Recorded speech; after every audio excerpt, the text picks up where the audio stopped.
So this is segment 2, fix and flip. So I want to do a quick review. We talked in the foundational course about fix and flip and some odds and ends, but I want to do a quick review for you, and then we're going to get into some serious detail. So again, on fix and flip, you've learned how to make offers and find discounted deals and do your marketing and direct mail and bandit signs and all that other stuff that we talked about. So now You've got your choice. Remember what I said. If you get really good at finding discounted properties, you have any exit strategy that you want. You can wholesale, you can fix and flip, or you can turn it into a rental property or a lease option. You have any avenue that you can go down. So with fix and flip, you've decided, hey, you've done some wholesale deals, you've got money rolling in, and now you decide to invest some of your money, or you're going to maybe get into some private money and you want to make a bigger profit. So you're going to do some fix and flips. So just remember, like I said before, fix and flips are great for those bigger paydays, but you do have real money involved and there's a little more risk involved. Obviously, if you do a really good job figuring out what your ARV is, so you know what that after repaired value is, and you really dial in your repairs, and what that house is going to sell for, and you're in a good market, that there's not a lot of risk there.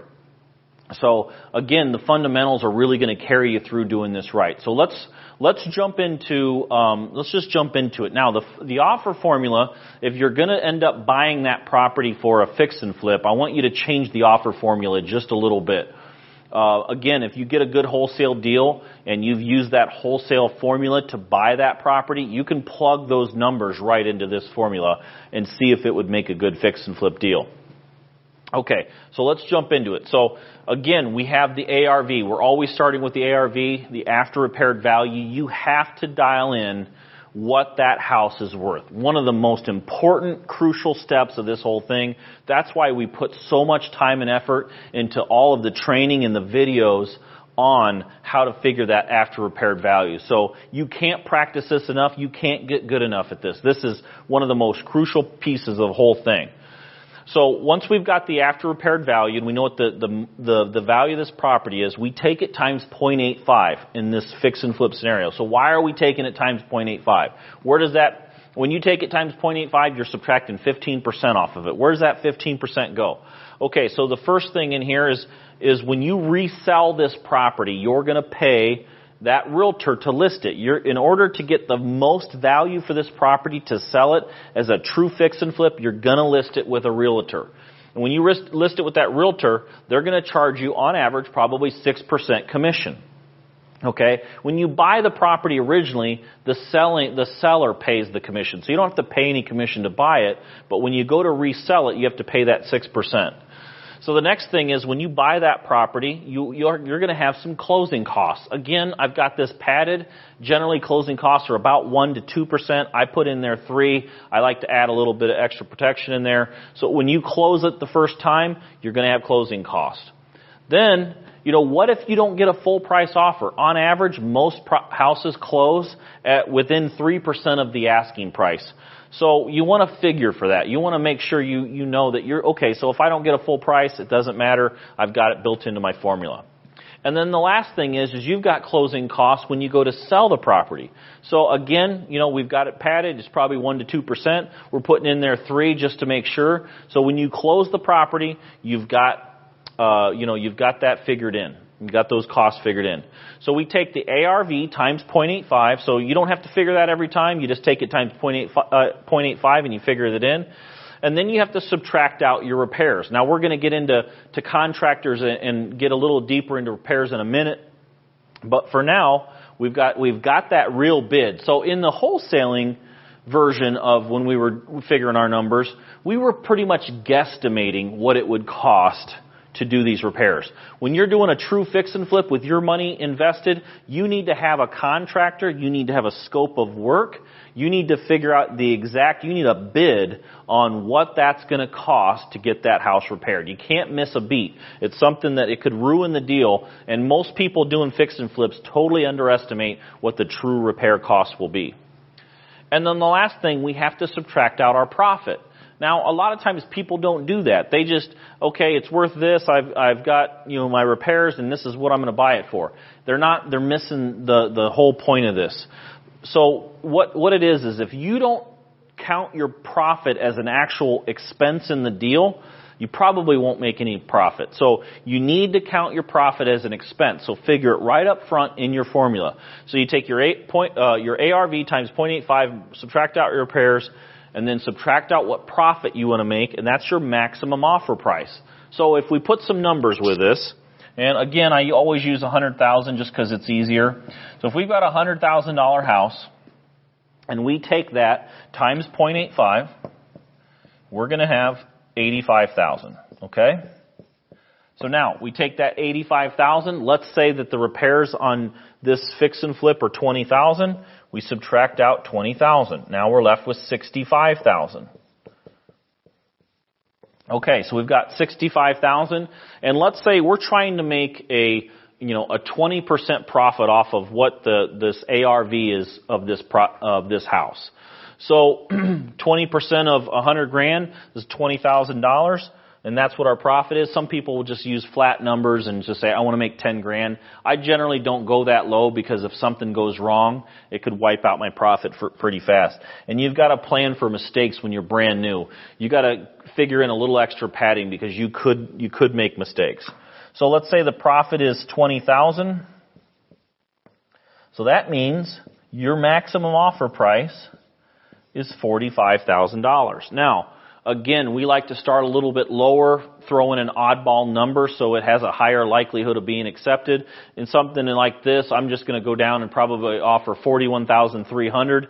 That's an oddball number. And then if I can counter it, then it leaves me room to get up to this $45,000 mark. Again, you don't know when you're marketing for a deal that's unlisted what that asking price will be. These sellers responding to your direct mail or to your bandit sign, when you go through the lead sheet and you ask them how much they're trying to sell, their asking price of the property, if this scenario they were asking $30,000, well then you're going to be much less, and your profit's going to be a lot higher, and that stuff really happens. However, if they're asking $100,000 for this house and it needs $20,000 in repairs, you're quite a ways away. That doesn't mean you can't still buy that house at a massive discount. I've talked to lots and lots of sellers over the years, down another 30, 40, 50% below what they were asking. It just really depends on how motivated they are. So, that's how I figure my formula. We're going to get into some more details, and talk more about repairs as we go through this. But for now, I want you to just take a minute, do an action step, and run through this formula, practice up some numbers on a deal you're looking at right now, and then hit pause, and then we'll be back. Okay, guys, it's time for an action step.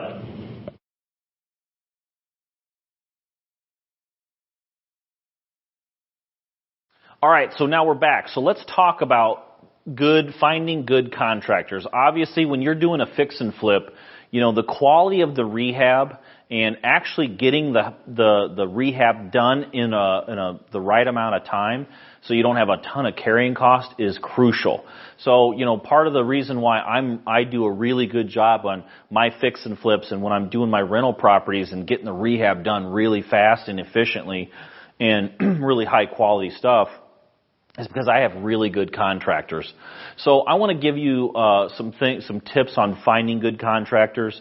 A lot of times people will just take the first guy that comes across. But what I want to let you guys know is one of the best ways to find a good contractor is actually just from a referral. Talk to other people that have recently had work done.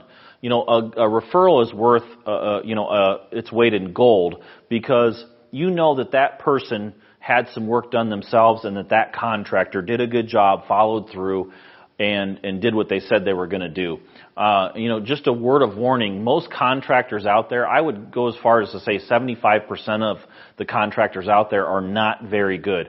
They tell you they can do a lot more than they can do. Their quality isn't where it should be. They don't finish under the correct timeline. It could be a real nightmare if you don't really know what you're doing. So ask for referrals. Talk to other people. I always, tell everybody to talk to and join your real estate investment clubs in the area.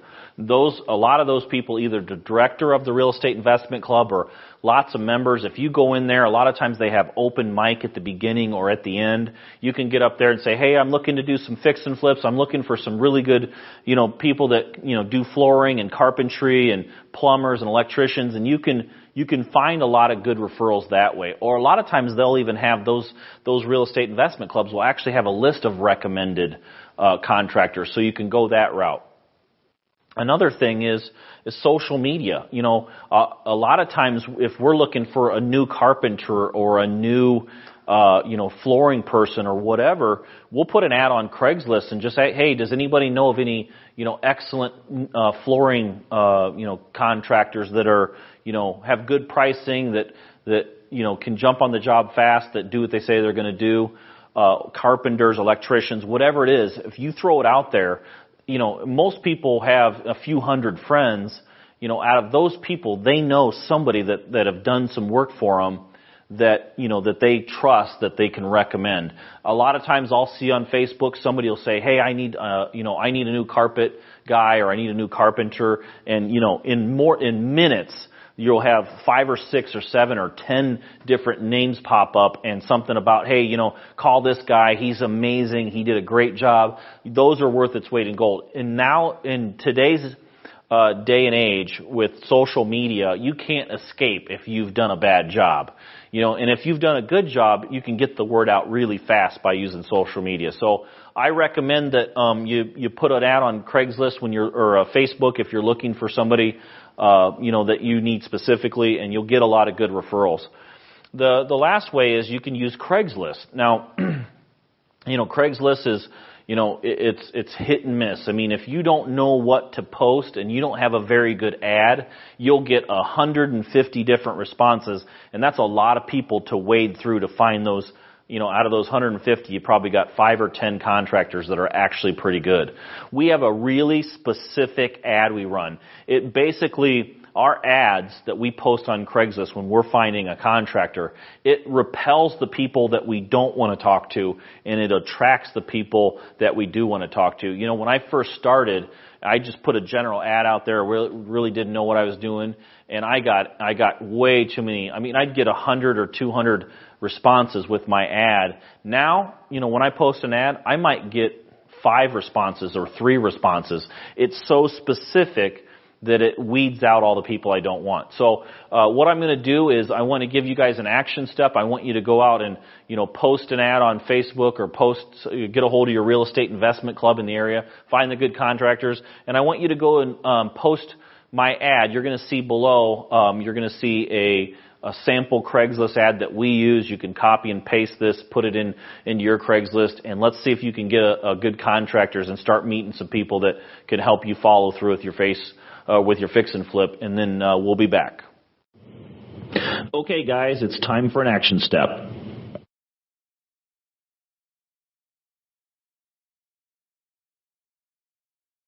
Okay, so we're back. So I wanted to talk a little bit about neighborhoods and some of the other factors when doing a fix and flip.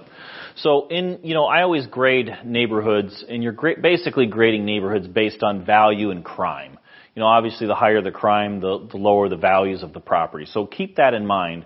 Most fix and flips are being bought by, investors that are going to, be living in the property. They're retail buyers.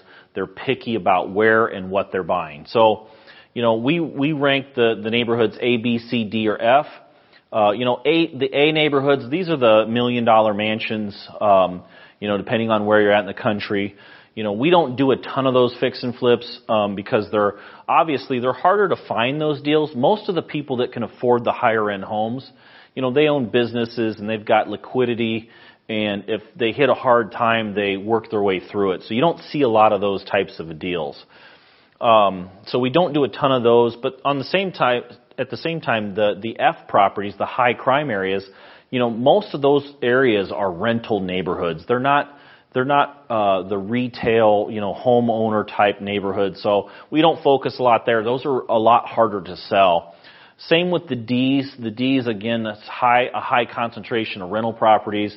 You can do some retail flips in some D neighborhoods. It's just a lot harder. Let's stick to the stuff that's easy. Generally speaking, we stick around the Bs and potentially even some C type neighborhoods. So, kind of keep that in mind. We're looking for the Bs or the Cs, and focus on that, because you'll get lured in to going after a D property because they're dirt cheap.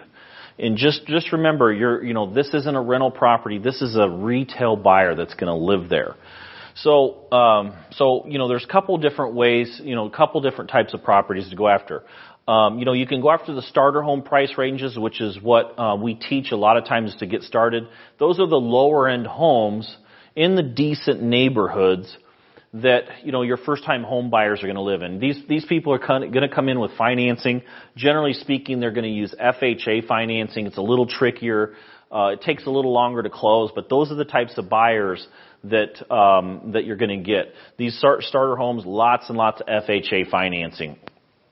And basically, FHA financing is a government-backed financing institution that you can basically move into these homes for almost nothing down. I mean, they might have 2 to 3% out of their pocket, but a lot of times they're asking for concessions, and they're walking into that deal with very little money out of pocket. So it's a riskier loan, but these people pay higher. I've done a lot of research, and you go from the same exact house, a conventional buyer versus an FHA buyer. An FHA buyer is going to pay about 5% more, because they're not as picky about the price. They care more about the payment. So they're looking at the payment. Can I afford the payment every month? And if they can, they know they don't have to put hardly anything down, and so they'll pay a little bit more for the properties. So you've got those starter homes. Those are nice. What I always look at is, especially if I'm in, buying house mode, as far as like doing some fix and flips and doing some rentals, the nice strategy that I use is if I buy this starter home and I'm going to flip it, let's say that it doesn't sell for the price that I want it to. And basically what I mean, I know I can always sell the property, but I'm looking for specific profit. If I can't get my top dollar for that, sometimes I'll say, hey, no stress. I'll just turn it into a rental, rent it out for a year or two, then list it in a year or two, and the market's gone up, 3 to 6% or whatever it is, and I'll resell it. And it's almost like I get my realtor commissions at that point for free because of the increased value. It doesn't always go up, but if you're in an uptrending market, don't sell too cheap, because you know that the market's going to carry up a little bit further.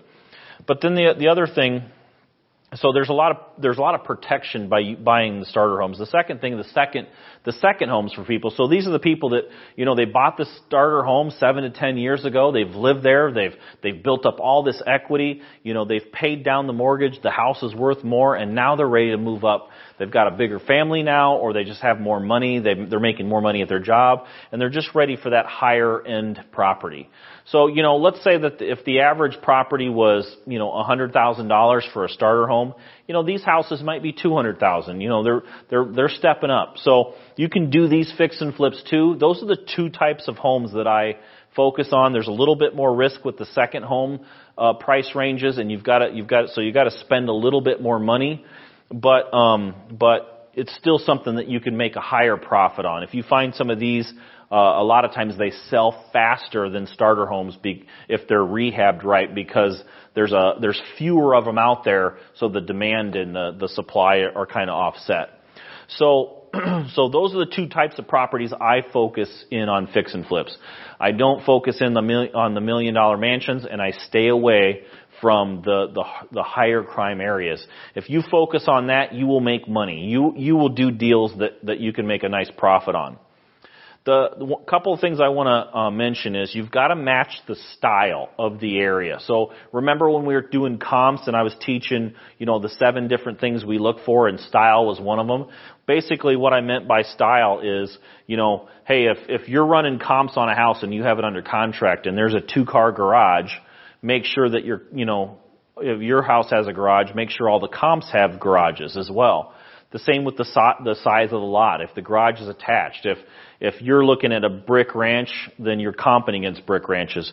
The main thing is along those lines, make sure that the neighborhood that you're buying, that you want to do this deal and there's a fix and flip, make sure that you're matching the quality of the house you want to fix and flip with the style of the area. For example, if every house in the neighborhood has a granite countertop and you choose to go with Formica because it's cheaper, you're probably not going to sell that house for the price you want or as fast. So keep that in mind. If you buy a house and every house in the neighborhood has a garage and yours doesn't, well, you're probably not going to sell that house very fast or for the price you want because of that garage.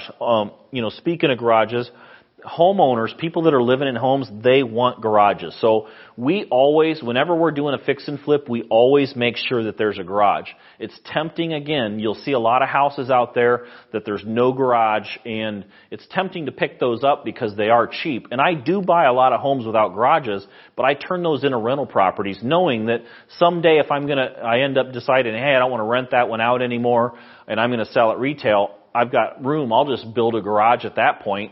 The house values, let's say 10 years later, are, 50% higher, and, my mortgage is way paid down, so it easily pays for the cost for me to go ahead and build that garage and list and sell it as a retail property. The other thing, if you're in an area with basements, make sure that if that's the popular thing, and a lot of times on fix and flips, you don't necessarily have to finish the basement, but a lot of times the other houses in the areas do have finished basements, so you got to keep that stuff in mind. If you need to have a basement, make sure you focus on having basements to get that high price that you're looking for. These are all really important pieces to doing fix and flips. I see a lot of beginners, they don't really focus on that. They buy houses in high crime areas, or they get into a house that's way too expensive that doesn't sell, and then they're negative cash flow every month. So stick with the path of least resistance. There's enough deals out there. If you're doing the marketing that I'm telling you to do, you'll get the leads coming in, and you'll be able to take a look at and buy some of these houses at a really good price so that you can do get these houses and get this process done in a short amount of time. So just remember that. The other thing too is I always go in when I'm looking at these areas, I go in and I take a look at, I got one under contract, I'm running my numbers, the numbers look good, I'm figuring out my rehab, and I'm going to talk scope of work in a little bit here, but if every single house in the area, you want to pay attention to what they have inside. Again, if the countertops are granite, if they've got tile floors and tile backsplashes, tiled, bathrooms, and you've got to rehab that house with the same scope of work in mind as the neighborhood. Otherwise, you won't sell, or you won't sell for nearly as much as what you kind of hope for. So anyway, those are some really important things regarding, the style of home and the neighborhoods and what types of properties you want to go after. So we're going to jump into the next thing here in just a minute. Okay, so we're back. So let's talk scope of work. Now, this is really important when it comes to doing a fix and flip. You have to have a couple reasons. You have to have the property rehabbed according to the neighborhood, but on top of that, when you give the contractor, when you walk them through, most people don't create a scope of work, and they, get the contractor started, and then there's a dispute on the actual stuff that needs to get done. So let's talk about that. First of all, the realtor scope. Why I put a realtor scope? What I'm asking here is I want the realtor to tell me, hey, we just did some comps and you said this house was worth $100,000. Okay. So what, in your opinion, walk through the house with the realtor and get their opinion on what they think that they need to do to that house in order to sell it fast. A lot of times they're going to say, hey, I want tile floors in the bathroom, tile floors in the kitchens. I want a tile backsplash. I want you to put, nice countertops or stainless appliances in. Listen to what they say. That doesn't mean you have to take their word for word and do exactly what they're saying, because what if that realtor is over improving? You do need to listen to their ideas though, and then do your research with the other houses that are for sale in the area and make sure that it matches. So I like to hold the realtor accountable, but in order to do that, I have to get from them what I need to do to this house in their opinion to sell it for the price they think. I can't go back to them and say, hey, you were wrong if this house doesn't sell, if I didn't listen and said, I put, linoleum down in the floors in the kitchen when all the other houses in the neighborhood had tile. So I like to get their ideas on what needs to be done, and then I build that into the actual printed scope of work. Now, I've got a copy of that below. I want you guys to use my scope of work. We also have a video. We'll cut to that in a little bit here, but what I want you to do is actually use my scope of work, because it's simple, it's only one page, but it doesn't miss a lot of the basic stuff.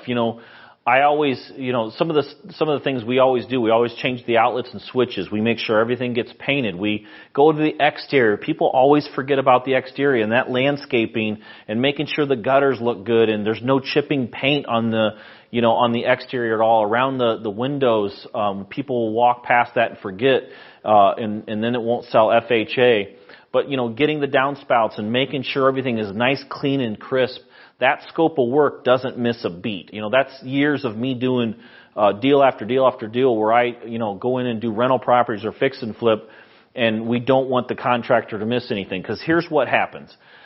You go out and get a contractor started, and, you walk through the house and you don't write anything down, and the contractor's writing a few things down, and, he tells you, hey, I can rehab this house for $15,000. You get all done, and this contractor didn't do one or two items, and you go back to him and say, hey, we talked about, you were going to do this. He goes, no, that wasn't in my bid. And then all of a sudden, now you're paying more money to go back and do those things. You have to have it written. So in my scope of work, I have the basics at the top, and the box at the top with everything that I'm expecting done. At the bottom, we add in all the extras.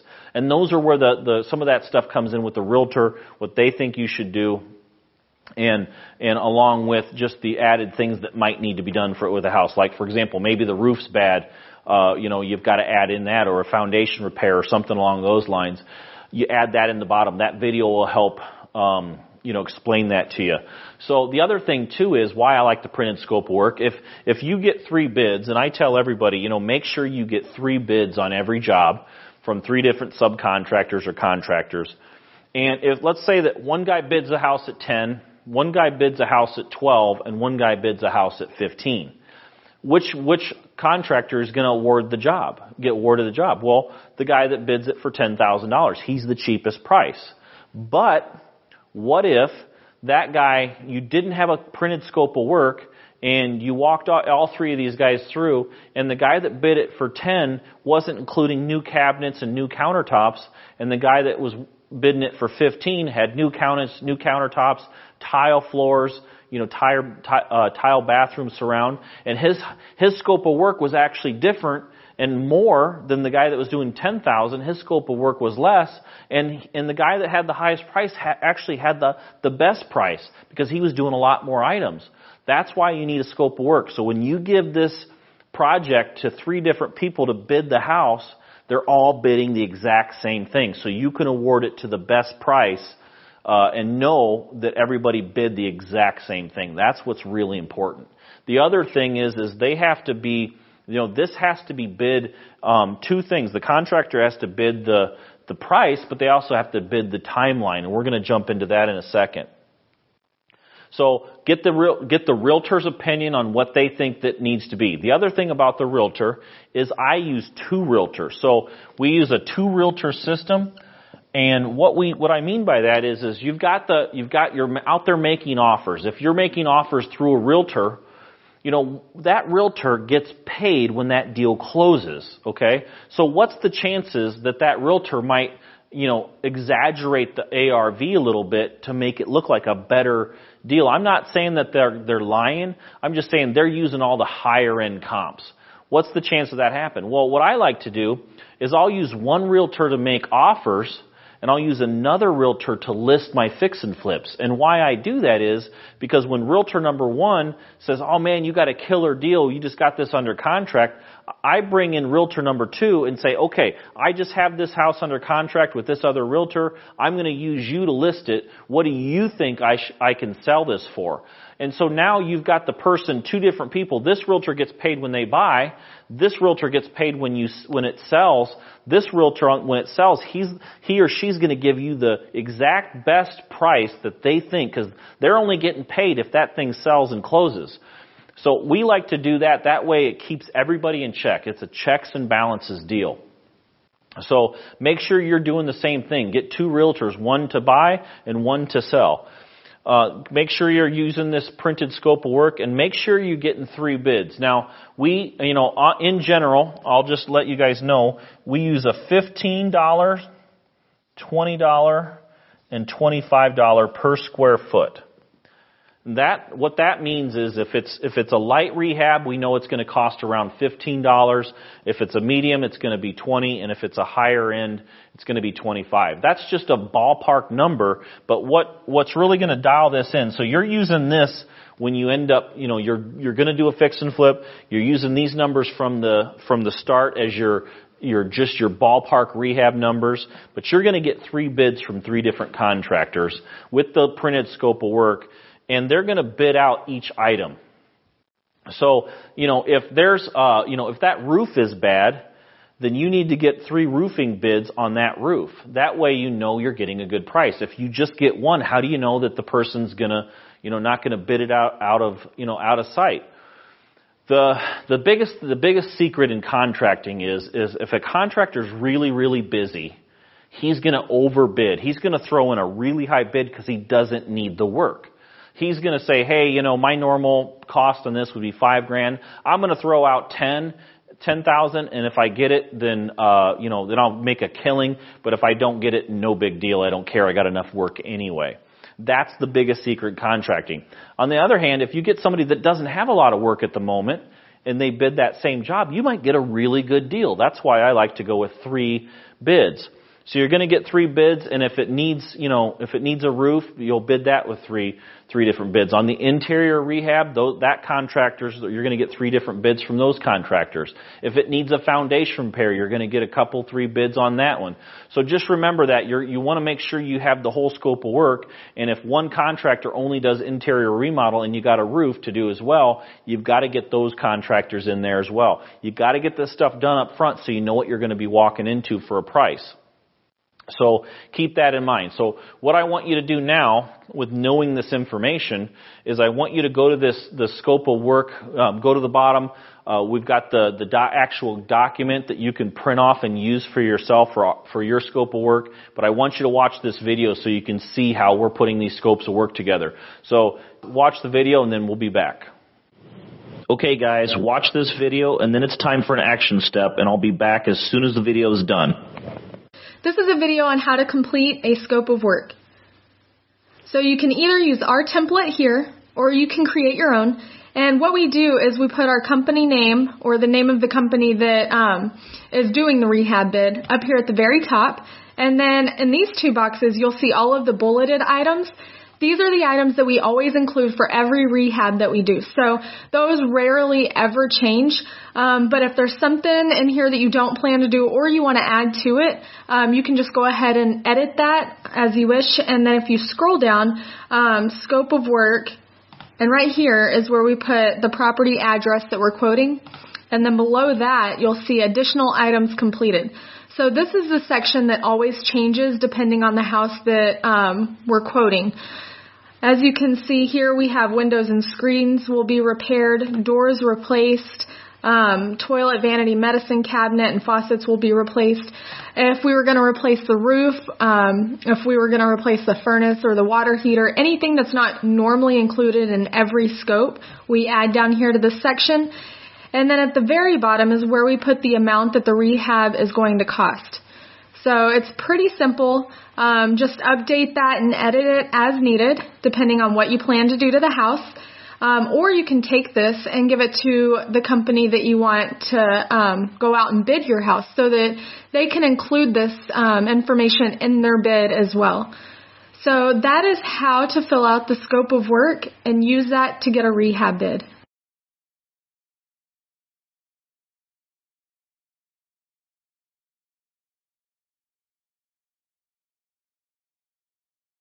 Okay, so we're back. So let's talk timeline. So holding costs will kill you in a fix and flip if you're not careful.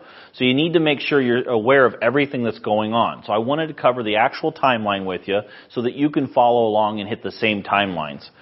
So let's talk about the rehab. Your rehab should be 60 days or less from the time you close. Okay, so, I hit 30 days on a regular basis. And you really should be shooting for that. A lot of times you can even get it done less than that, but you should be shooting for as low as you can. Now, remember what I said, when you have a contractor quote a job, you need to have them quote two things. One, they're quoting the price. Two, they're quoting the timeline. And you need to have a penalty in place per day for every day they go over timeline. So for example, if you have your interior remodel contractor, and they say they can get done in 2 weeks, and you count actual calendar days, then if they go over that, they should be getting hit with a $50 to $100 a day penalty, whatever you agree to. That way, they'll keep your job, at the top priority and make sure it gets done. If you don't put that penalty in, it's very likely that if they find another job. Remember when I was saying that, hey, if they don't have, or if they have a ton of work, and they don't need the work, that they'll throw out a 10, where they normally would bid something at 5,000, they'll throw out 10, and if they get it, great. Well, what happens is if they're on your job and they get one of those scenarios where they throw out a big high estimate and they win it, guess what? The reason they can fit that in and they'll pay more, or they'll get paid more, is they'll push yours off to the side, go do the $10,000 job, and then come back and do yours when they get a chance. If you don't have a penalty in there with timelines specified, then it will stretch out and you will end up taking a lot longer than it should. So I like to tell everybody, if you're a beginner, you need to have that rehab done in 60 days or less. I have a friend of mine that does a lot of fix and flips, and it's so funny because he thinks that he's a genius during an uptrending market. He'll buy a house and do a fix and flip, and he's so inefficient, he's so scatterbrained that it'll take him, 9 months to a year to finish a rehab. And then he sells it, and it sells for a big profit, and he always calls me up, man, I am a genius at this real estate stuff. I bought this house and I just made a $50,000 profit. And the problem is he's investing in a uptrending market that's moving up 20% a year. So what happens is his own inefficiencies and the fact that he takes a really long time, the house value goes up really high, and then he sells it. Had the market stayed even, he wouldn't have made a profit, but because he's so slow, he actually made a profit. That's not a good thing. You should be working on getting this in and out of this house as fast as you can, especially if you have private money. So try to stick to 60 days or less. The other thing too is you've got to figure on the type of buyer that ends up coming in and buying. Now, if you get a cash buyer, and this happens on occasion, that somebody that's going to buy a retail house, they'll pay cash for it every month. That if you track it, there's always cash buyers paying for retail properties that they want to move in. So if they pay cash, you can close in a couple of weeks or less. I mean, that changes how fast you close and changes your holding costs. A conventional buyer, they need about 30 days. So they're using conventional financing. They're putting 20% down. They don't have all the hoops to jump through that an FHA or VA buyer does. So those people can close in about 30 days. So you'll want to remember that when you get that offer. If it's a conventional offer, they'll close in about 30 days. If it's cash, a couple of weeks. If it's an FH or VA, you got to figure on 45 to 60 days. These loans have a high scrutiny rate. These people move really slow. The underwriters, sometimes they need 2 appraisals. There's lots of underwriting. They watch, because these buyers are putting nothing down, they go through their finances extremely carefully, and it takes a lot of time. So keep in mind, when you get an offer, and if it's going to be one of these 3, you can base your response or your counter on the fact of what kind of financing they're using. So the other thing to really think about is seasonality. If you're in the Midwest and you buy a house in, let's say, in October, and the winter hits pretty hard and the sales really drop off to next to nothing. By the time you get it done in 60 days, you're in December and Christmas time is happening and nobody's going to buy. At that point, you're not going to get as high a price as what you would as if you timed it where you bought the house in December or January, you were done rehabbing it in March or April, and you're hitting the market at the perfect time. So you got to watch that. If you're in a hotter climate like in Florida or Southern California or maybe like Arizona, if you time that where you're putting it up for sale during the summertime, it's the same scenario. Maybe not as exaggerated as what it is in the Midwest during the winter, but fewer people want to move in the summertime. So keep that in mind when you're buying the property. The date in which you close will really, change the way that your timeline lasts. So let's really look at it here. If you close on day 1 and you have the rehab done in 60 days, there's 60 days added right there of holding costs. And then, if it takes 30 days, so you put it up for sale on day 60, the rehab's done. Put it up for sale, your realtor does an amazing job, and they get it under contract in 30 days. That's what your realtor's shooting for, is 30 days or less. So now you're 90 days. Well then, let's say that an FHA buyer decides to buy the property, they make an offer and you accept. You got to add another 60 days on there.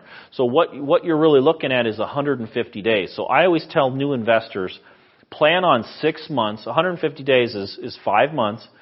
Plan on 6 months or less for your timeline. It's not going to happen in 30 days. You're not going to buy a house, fix it up, put it back up for sale, and have it close in 30 days. Yes, I've done that many times, but you're not going to do that first out of the gate. Plan on holding that house for 6 months. Now, for holding costs, you want to figure about 1% per month of whatever, 1 to 2% per month for whatever you have into that house. So if you got $100,000 a month into that property, you're going to pay holding costs of, $1,000 to $2,000 a month, and it all depends on if you use private money or if you just use your own cash, hard money. That can really vary. I mean, these money at 18% can really eat up, and that cost will go even up from there. Figure out what you're paying for your money every single month to hold that property. And I build all this into my rehab costs. So you got to figure out what the money's costing you per month. You got to figure out you're paying taxes. You're paying insurance, you're paying maintenance, you're paying, utilities. All that stuff adds up, and you've got to figure that into your rehab costs so that you know what your true profit will be. True, you're not paying, your taxes every single month, but when you go to sell that, the title company is going to charge you back for the months that you own that property. So it's still going to be figured in at the end. So, that's really the rundown on the timeline. We just learned a ton about fix and flips. If you use the information that I just taught you, you can go out of the gate and buy a fix and flip and really make a nice profit without very little risk. So I hope the fix and flip segment was really good. Congratulations on getting through it. Take action, and we'll catch you on the next one.